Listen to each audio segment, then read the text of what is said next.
I knew I was different when I was 7 years old. We lived in Rockaway, New Jersey, and we lived across the street from this amazing Irish Catholic family called the Moriartys. And the Moriartys had 7 girls. Mr. Moriarty kept trying to have that boy, but he never could have that boy. One Saturday morning, I was walking out, flipping my football in the air, and the Moriarty's door burst open, and my sisters and the Moriarty sisters came flying out, laden with boas and dresses and hats and jewelry. And they grabbed me as they flew by and said, "Come, we're going to dress up." So in our basement, when my sister finished throwing a sheath dress on me, and when she finished painting my fingernails and polishing my lips, I felt for the first time that I could breathe. And that's a feeling that stayed with me my entire life. So let's fast forward 40 years. It was a crisp November morning. Regional manager of Wells Fargo, I was settling into my office on a Monday morning. First cup of coffee, I was sitting down in my corner office with my 3-piece suit, my starched collar, my $100 Bostonian shoes, and the phone rang. And it was my wife of 25 years. And she was sobbing on the phone. "How could you do this to me? How could you do this to us? How could you be having an affair?" I said, "What are you talking about?" She said, "I found the lingerie." You see, she had found my stash. Because all the times that I traveled with Wells Fargo, I had to have that fix that enabled me to be able to breathe, knowing that my gender identity was different than who I was. I told her I'd be right home. And quite frankly, I don't remember if I stopped at any stop signs or if I stopped at any stoplights. All I could think of, would I say yes, I've been having an affair, or would I tell her the truth, that I've been harboring this tormented secret for so long, and I have talked to no one about this shadowy existence that I lived every day. I decided to tell her the truth. And when I got home, she had scattered the clothing on the bed. And I told her what I endured for so long and had kept from her, even through 25 years of marriage. And I was so disappointed in the fact that my life partner, someone that I loved with all my being, her piercing blue eyes went gray, and she started backing out of the room. And in a voice that sounded like you would talk in a funeral parlor, she said, "I never want to see this. You will keep this away from our children, and you will keep this away from me." I said nothing, but inside I was screaming, "No, you're my best friend. Help me. I've been dealing with this by myself for so long. Now is the time for you to help me." But it wasn't to be. You see, she later told me it's not what she signed up for. And I don't blame her for that. You know, because she married the class president. She married Mr. Mayor at Island High School. She married the homecoming king. She married an all-state middle linebacker of an undefeated state championship football team. They got a football scholarship to play football at East Carolina University. And lastly, she was married to the regional manager of Wells Fargo, overseeing a third of the state of Florida, 26 branches, a multi-million-dollar budget. We had a vacation home in North Carolina, one in Ponce Inlet, a home for our kids to live in, as well as our primary residence. We had the white picket fence existence, and I was threatening that with my gender dysphoria. Our marriage lasted 5 more years and then ended in a very bitter divorce battle. The constant that kept me going was Wells Fargo. Wells Fargo absolutely walked the walk and talked the talk in supporting me. I remember I called Human Resources and I said, this is what I plan to do. I've thought this through, I've done a lot of research, and I want to transition on the job, and by golly, I want to keep my job as regional manager. But I want to do it as Gina Duncan. I thought it would be a big deal. Human Resources says, well, you should know that you will be the 17th person at Wells Fargo to transition on the job. You know, I thought I was something special, but to Wells Fargo, I was chopped liver. It's like, we got this. So I took some time off. I took a leave of absence, and I went out to California to have facial feminization surgery done. And oddly enough, I went to the same outfit that did Caitlyn Jenner's facial feminization surgery. And the doctor told me, I'm going to do 11 and a half hours of surgery on your face. Little things like peeling your forehead down to your eyebrows and sanding your forehead so that you don't have these ridges above your eyebrow, shortening the distance from the top of your nose to your lip, plates in my jaw, chin, tracheal shave, nose job twice.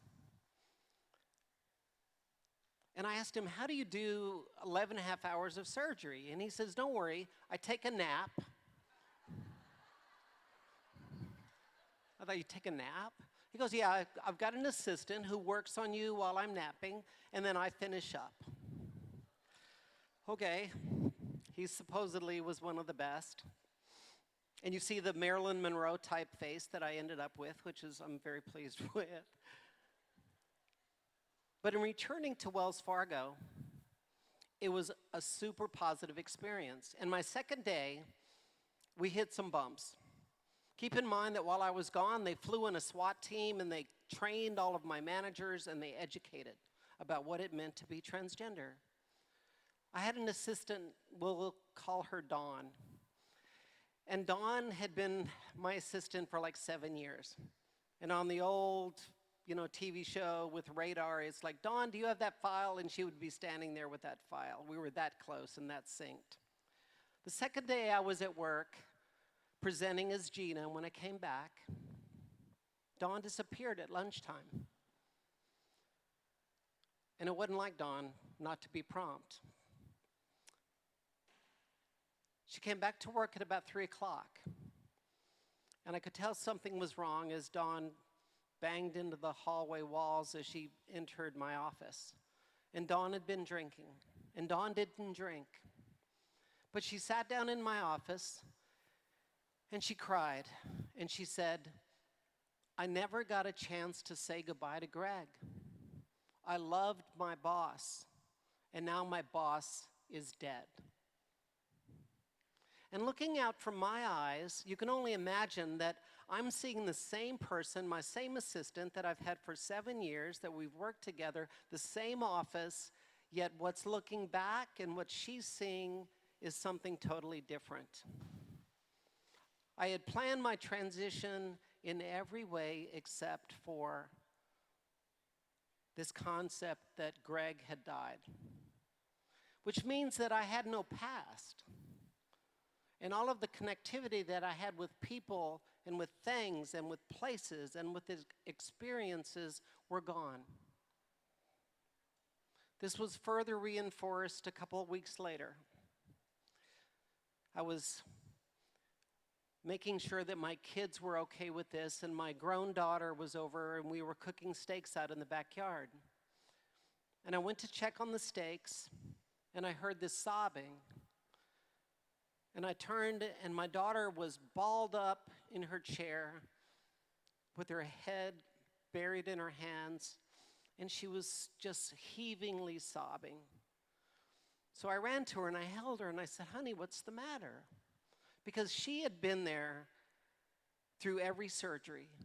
She was the one who picked me up. If my sister wasn't there, she was there to help me through convalescing through the surgeries that I had, and she was always there to support me.